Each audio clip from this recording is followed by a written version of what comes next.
Chink. Sticks and stones may break my bones, but names will never hurt me. One of the many socially accepted sayings we are brainwashed to believe, but is a total lie. It was something I repeated over and over to myself growing up as I heard the racist slang, chink, chink, chink, jap, jap, jap, being shouted at me.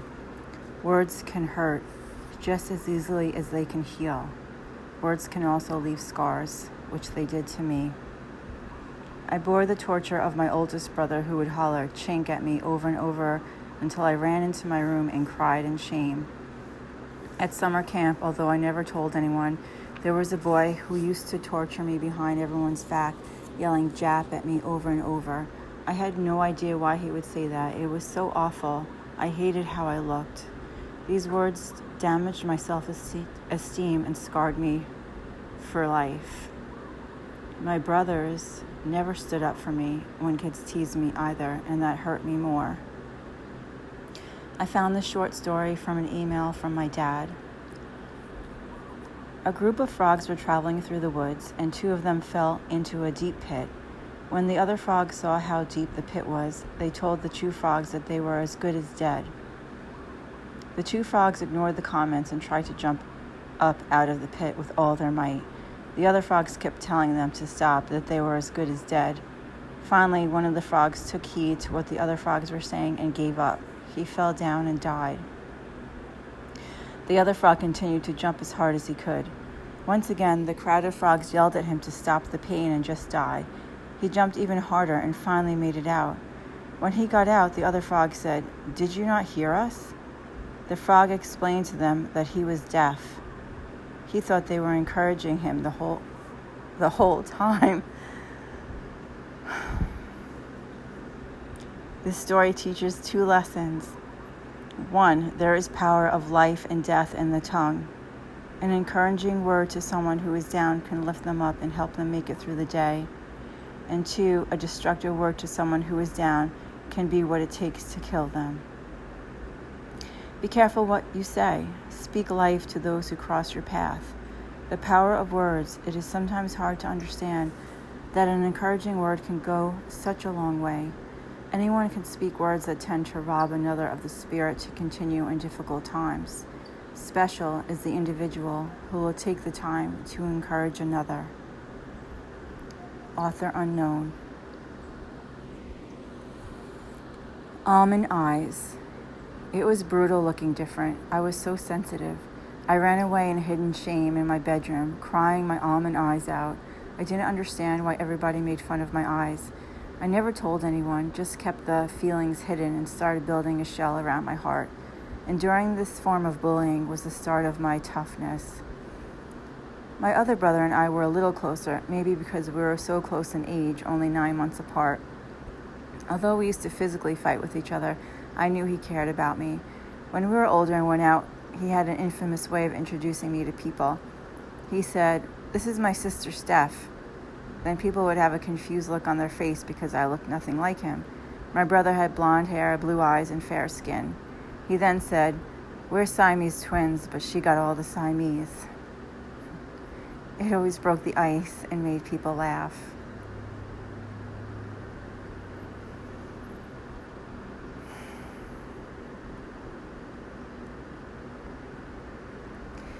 That was the silver lining my brother gave me.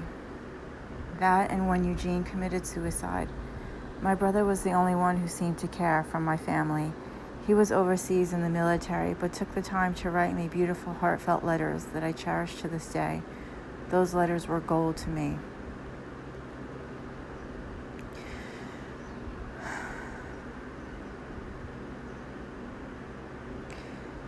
My mother got remarried 2 years after she moved out, when I was 11 years old. They had another child, my stepsister Shannon, who I adored.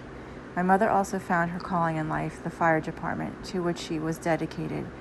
I grew up at the firehouse on the weekends when we stayed with her. During the night, the radio would go off, and she frequently would have to run out to a call.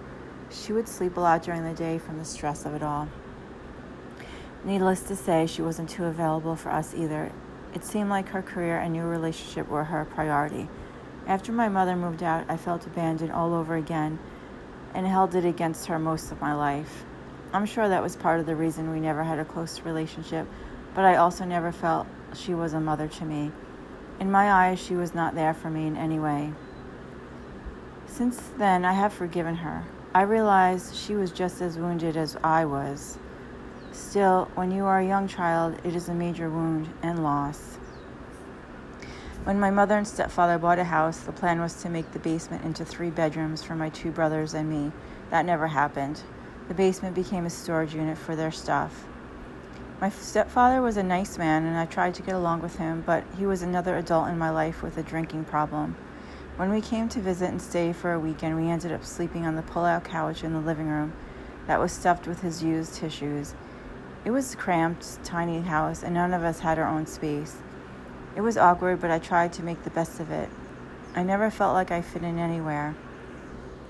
My obsessive neatness started then as well. My mother was not neat, and to live in chaos was stressful to me, even at the age of 11. On the weekends when we came to visit, I spent the whole day cleaning her kitchen. So when she came home from work, she would notice it and give me praise. It was my way of getting her approval, love, and acceptance. Even though my mother appreciated my cleaning, she would rant that she could never find anything after I cleaned, since I threw things away. I can't stand clutter. Neither can angels. Cleanliness is next to godliness. Feeling like an outsider inside my family, I pretty much raised myself. I always knew I was different. My adopted family was Caucasian, Irish, German, and French, with blonde hair, blue eyes, and fair skin. Even though I was different looking, exotic according to many people, I felt like an ugly duckling. I was a mix of nationalities, but never knew which, since my adopted parents didn't even know. I remember hearing my parents say I was Polynesian or Philippine. I felt like they said that because it was less Asian, Oriental back then, and more acceptable, which made me feel more insecure. Adoption wasn't common at that time, and it didn't help that we lived in an all-white, middle to upper-class neighborhood. There was only one other Asian kid in my school. We were in the honors acceleration classes together, of course. The ugly duckling. People would stare at me and ask me the same questions, and still do to this very day. What are you? Where are you from? Are you Chinese? Are you Japanese?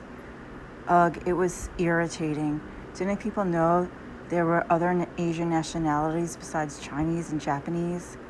At first, I used to say I was Polynesian, but nobody knew what that meant, including me. So I changed it to Philippine. That seemed to appease their curiosity about me. It seemed like everyone else was more concerned with my nationality than I was. I really didn't care much at all. I felt like just saying, I'm from God, which is the truth. All I cared about was looking less like I did and fitting in with everyone else. This was also a trait my daughter picked up. One day after school, when she was 12 years old, she told me she wished she looked like Danielle, who had blonde hair and blue eyes. That was the end of living in Kings Park, a predominantly white neighborhood. We moved from the North Shore of Long Island across the island to the South Shore, where there was much more diversity. When my daughter and I visited Hawaii, it was the first place that felt like home to me and where I belonged. One day while shopping, I asked the price of something, and the woman replied, "I give you the resident price." First of all, I didn't know there was a tourist price and a resident price, but I didn't care. I was so happy that she thought I was Hawaiian. At last, I thought, I found my roots, my people. I started telling people I was Hawaiian when I got back home. It seemed more socially acceptable and brought less feelings of shame to me. It turned out that I felt that way in a lot of places I traveled to: Argentina, Brazil, Spain, Portugal, Hawaii, Italy, India, Mexico, even Africa. I felt more at home than I did on Long Island. People didn't stare at me in these other countries like they did in the United States. People just assumed I was one of them. In Egypt, it went so far that a boy ran up to my dad shouting, "My queen, my queen, my queen, I will give you 1,000 camels for her." My dad jokingly replied, "Yes," and I went into a panic until I realized my father was kidding and would never sell me for camels. That was the positive side to looking and being different. I felt like I could morph and blend into almost any culture, and I liked connecting to other people. I felt comfortable around all types of people and in all types of settings. This quality of being mutable and adaptable has come to serve me well. By then, though, I had a complex, and it wasn't good. It was complex. The damage was done, and my self-esteem was deflated. I was on the softball team in high school, and the boys used to yell at me when I was up at bat, "Open your eyes." It was humiliating. By the time I was 15 years old, I decided after watching an Oprah show that when I turned 18, I would get surgery that would give me an eyelid to make me look less Asian, so people would stop making fun of me. I began to save up my money but never followed through. Instead, I just continued to try to look less Asian by perming and dyeing my hair and wearing a lot of eye makeup. It wasn't just my eyes that were the object of my mockery, my body was as well. I was bow-legged, which my brothers took complete advantage of any chance they got, mimicking the way I walked and swam. They called me Bubble Butt, and they said I must be part black, referring to Janet Jackson. I know your siblings are supposed to tease you, but for my sensitive soul, it was overkill. It only made me feel even more self-conscious. Ignorance of my nationality, my ancestry, and lacking any baby pictures or conventional memories gave me such a sense of alienation that I felt like I never belonged anywhere. It never really fazed me about not having baby pictures until one day about 3 years ago. I was at a client's house, and she was so excited to show me the photo album she made for her daughter's 25th birthday. It was filled with pictures of her and records of all her accomplishments from birth to present. She was so proud of it and her daughter.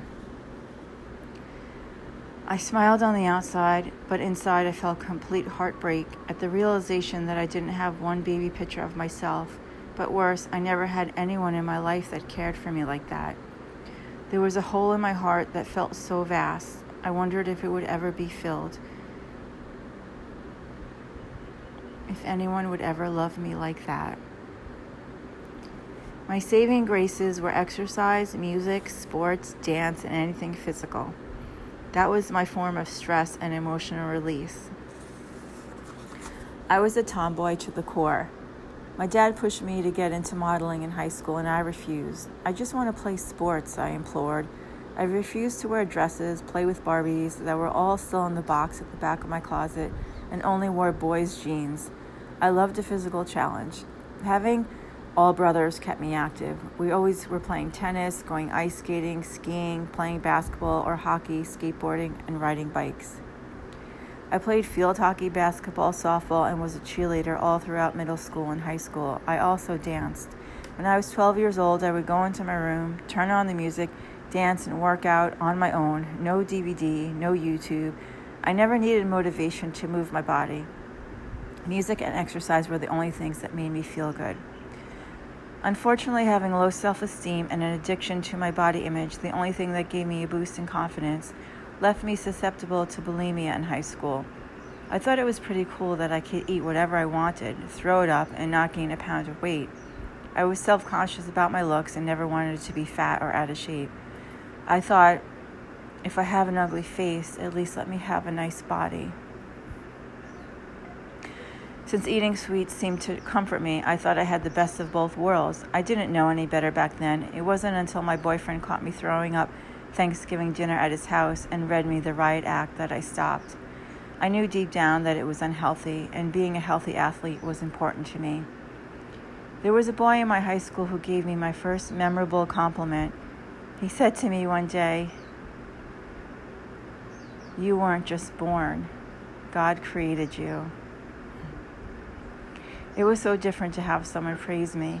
He probably never knew what an impact that statement had on me, and that I remember it to this day. Thank you, David.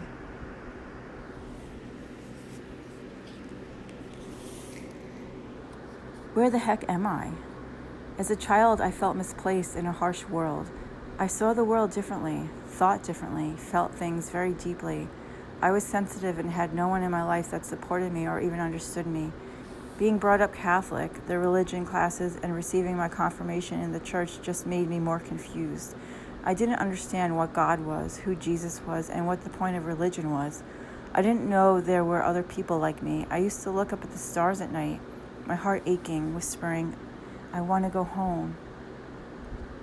I sat up in our 200-foot pine tree and contemplated how I could heal the world, or sometimes I'd walk to the beach by myself and sit on this rock in the middle of the Long Island Sound and think about what happiness felt like, or what love really was. It felt like those two things were missing from my life. My survival tactic for my sensitive heart was, it could always be worse. I used to ponder.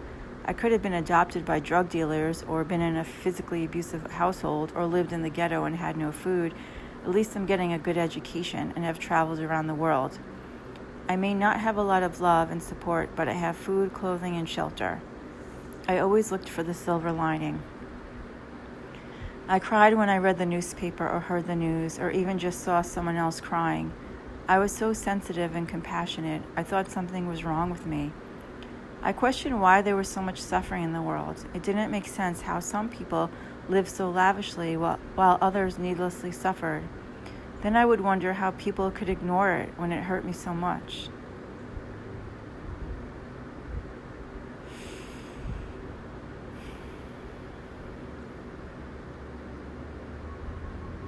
To this day, when my daughter and I watch TV, she turns to me and says, "Oh my God, Mom, are you crying again?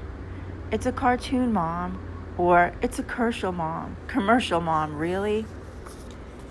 Anything endearing or touching would invoke the tears to flow. When I watched The Passion by Mel Gibson, which I watched most of it with my eyes closed and my ears plugged with my fingers, I sat in the movie theater until it emptied out, and then started bawling like a baby. I had no idea where these deep sobs were coming from. I was traumatized by this movie. My date had no idea what to do, poor guy. Thank God he was a kind soul. Even though it's a blessing, the modern world we live in does not promote compassion or empathy. It's looked upon as weakness. I used to think that something was wrong with me, but now I know something is wrong with the world. Empathy, compassion, and understanding are the only things left that's going to save humanity and our world. My mother is a what? In spite of feeling misplaced and unwanted, I managed to get straight A's through high school and college, graduating magna cum laude with a double major in Spanish and Humanities from Providence College. Good grades, sports, and school were a pleasure. They distracted me from the emptiness I felt inside and the lack of stability and security at home. My send-off to college by my father was when I learned about my biological parents. I never knew anything about myself. I was in the dark for my entire childhood, lost and confused about who I was and where I was from. I remember the night distinctly. My father set me down on the couch, something he rarely did, and said to me, "Peanut," his nickname for me. Peanut, really, because I was so little when they adopted me. "Peanut, I want to tell you about your biological mother." Nervous with anticipation, thinking I would finally understand who I was, he continued, "Your mother was a prostitute and a heroin addict. She was Italian American. We don't know anything about your father." What? Not expecting that, I burst into tears, which I never did in front of anyone. My father didn't do anything to comfort me. No hugs, no hand-holding, no continued conversation, no way to process my feelings, no therapy. That was it. I'm sure he was intoxicated at the time. Whatever little self-esteem I had managed to salvage was now gone. My mother is a prostitute, stayed etched in my brain and sank deep into my psyche. Not the best way to send your vulnerable young daughter off to college.